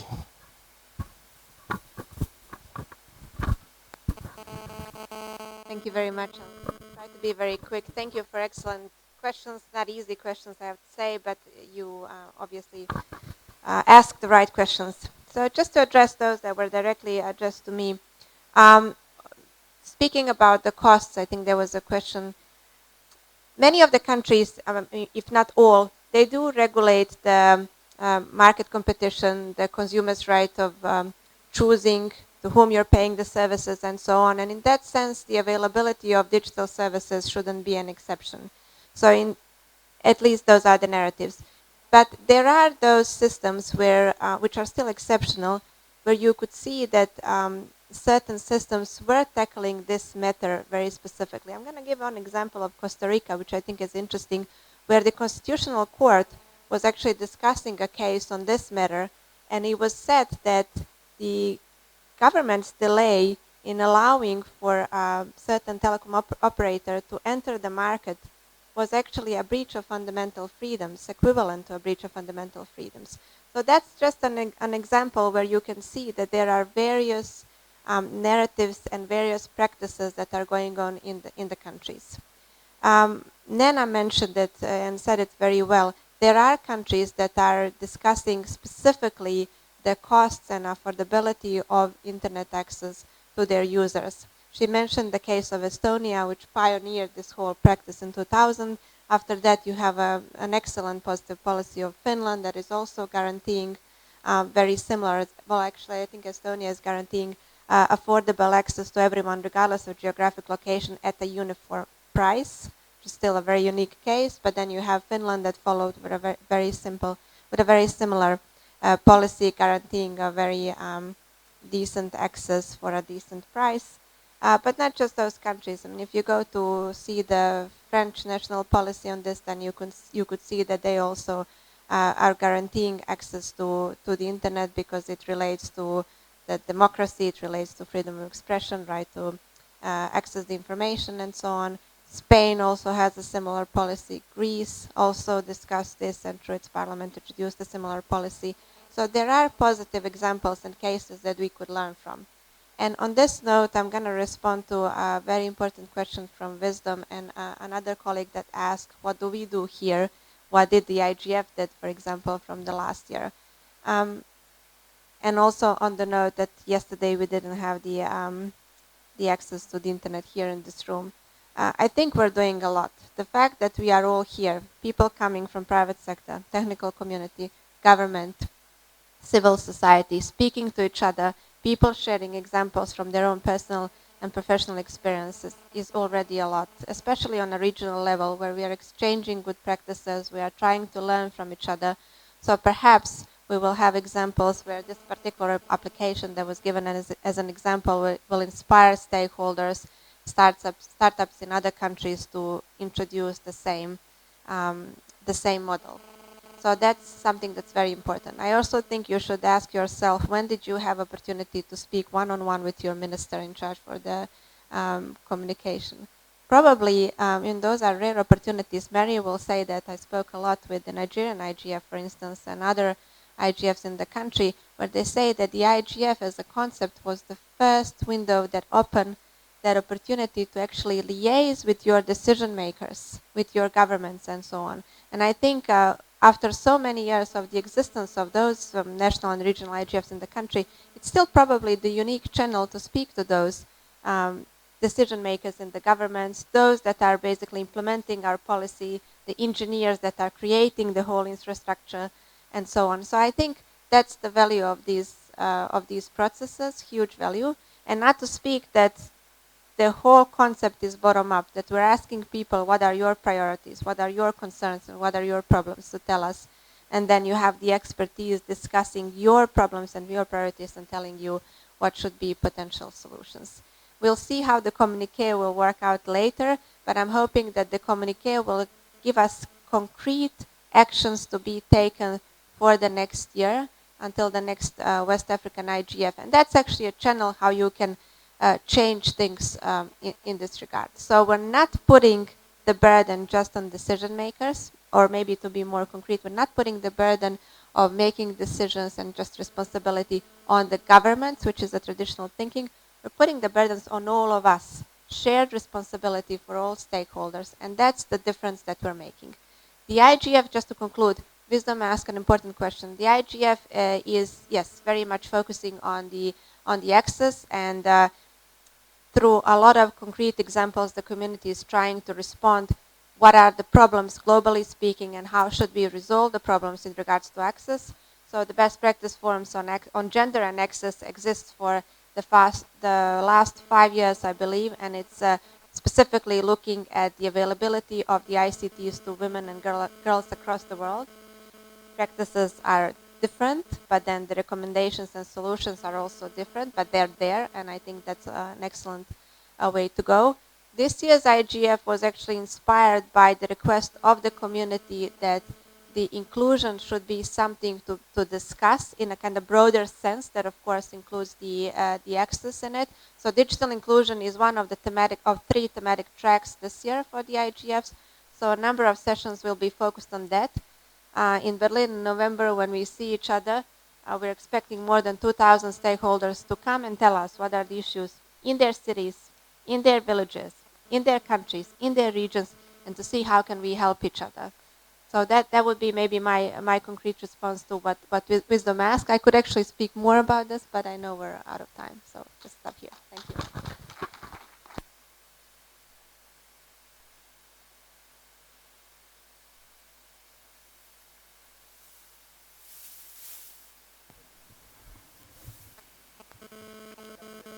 Thank you, Chair. I want to try to give answers to some of the questions which was addressed to the African Union concerning development of IXPs in the region.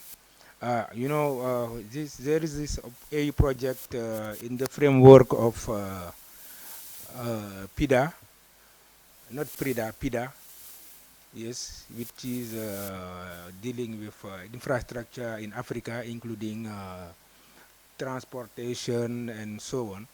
So in this framework, the Axis project, which African Exchange Points, has set up over 15 exchange points in African countries with the support of the African Union.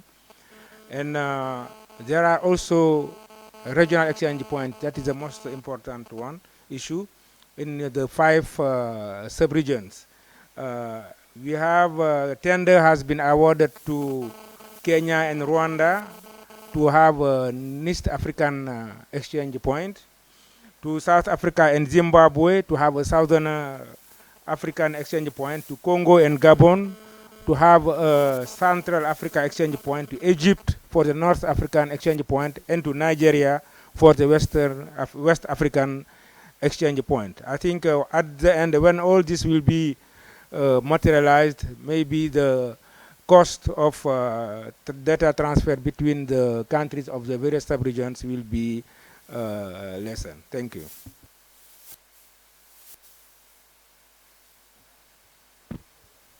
All right, so on behalf of ECOWAS, McCann has already answered the Access project. I was just going to say, Neno rightly mentioned the A for AI 1 for 2, and this was actually in the communique for the 2016 WIGF that we had in Niger. And if we all remember yesterday, Neno was talking about a desire, a declaration, and a contract. So it is now up to us to make sure our governments actually move this from a desire to a contract, just so we all know that it's actually out there and it's been communicated to the ministers so they do know about it. Rafael will talk to you about the infrastructure sharing. Merci Folake, merci Monsieur le modérateur. Il y a eu 3 points qui ont été adressés en plus de ce que Folake a expliqué à la CEDEAO. Peut-être que la CEDEAO communique mal, donc vous n'avez pas l'information. Je commencerai par le point sur l'harmonisation du spectre. La CEDEAO a un acte additionnel sur la gestion du spectre qui donne les contours de la gestion des spectres. Et cet acte additionnel a demandé la mise en place d'un comité régional de gestion du spectre. Ce comité a été mis en place et a été validé par les ministres en charge des TIC en 2017. Donc, je pense qu'il y a beaucoup de choses que la CEDEAO fait. Malheureusement, nous-mêmes qui sommes dans le secteur, nous ignorons tout ce que la CEDEAO fait pour les TIC. Donc cet acte additionnel d'ailleurs sera révisé en partenariat avec lui et moi. Nous avons déjà lancé l'appel d'offres. Le consultant sera recruté incessamment. Et tous les textes de la CEDEAO et de lui et moi qui ont été adoptés respectivement en 2006 et en 2007 seront révisés. S'il y a lieu de les améliorer, on va les améliorer. S'il y a lieu de développer des nouveaux textes communautaires, on va les faire. Mais d'ores et déjà, je vous dis qu'il y a un acte additionnel qui existe sur la gestion des spectres et il y a un comité régional de gestion des spectres qui existe. Donc, ceux qui sont intéressés, qui se rapprochent de moi, je vais leur donner les informations nécessaires. Au niveau du partage des infrastructures, c'est pareil.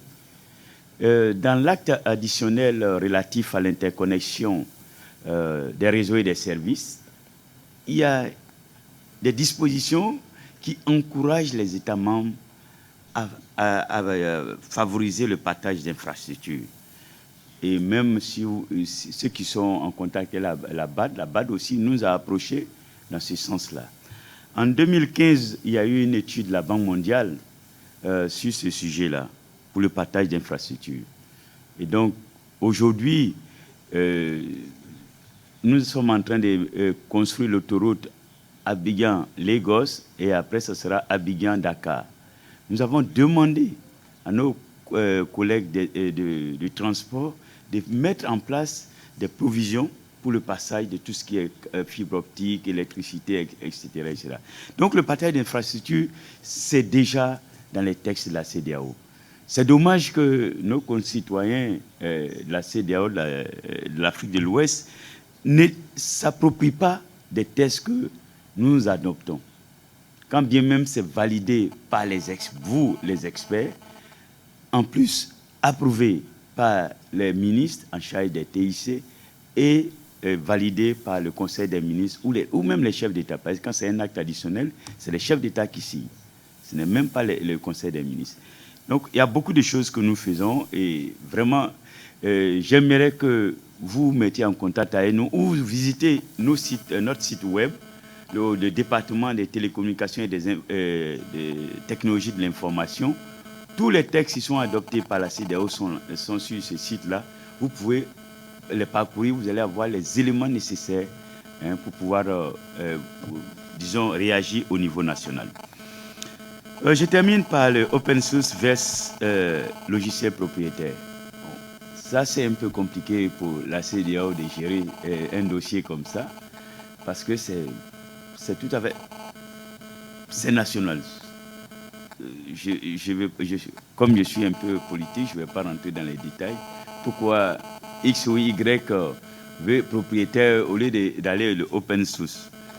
Les arguments sont nombreux, mais si vous êtes africain, vous savez pourquoi est-ce qu'on préfère aller vers le logiciel propriétaire que le open source. Voilà, merci.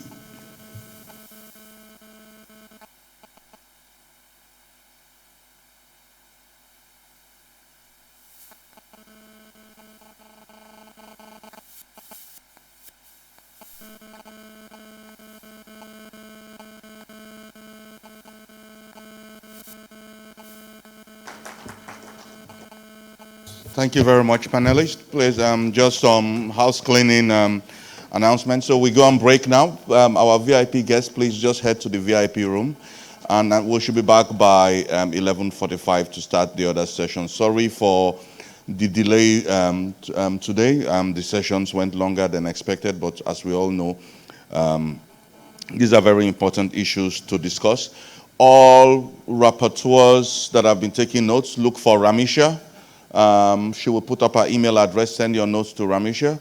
And remember, please, all attendees of the Internet School of Governance, that your certificates will be given at the end of the next session. So be around, please.